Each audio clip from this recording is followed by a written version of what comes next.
Hey everyone, welcome back to my channel. Today, we're diving into a topic that's been on my mind for a while: how to maintain a healthy relationship after the initial excitement wears off.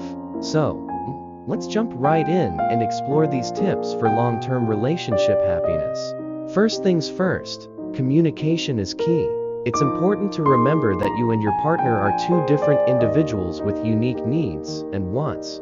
Don't assume things like, "Oh, she should know what I want at this point." Trust me, she probably does know, but she might be too nice or afraid to speak up.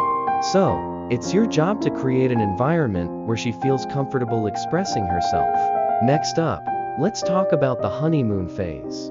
We all know it can be tough to maintain that initial excitement over time. Therefore, the best advice I can give you is this: don't overpromise in the beginning. Instead of pouring out all your love at once, spread it out over time. That way, when you do fall short in some areas down the road, it won't seem like such a huge disappointment because she already knows what to expect from you in the long run. Finally, remember that you and your partner will change over time. As you both grow and evolve as individuals, it's natural for your interests and needs to change as well.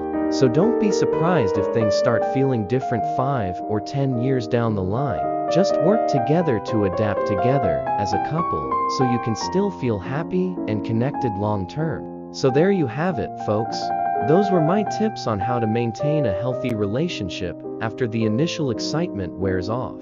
I hope you found this advice helpful and that it gives you a new perspective on relationships and personal growth. Thanks for tuning in. If you enjoyed this video, please give it a thumbs up and don't forget to subscribe for more content like this one coming your way soon.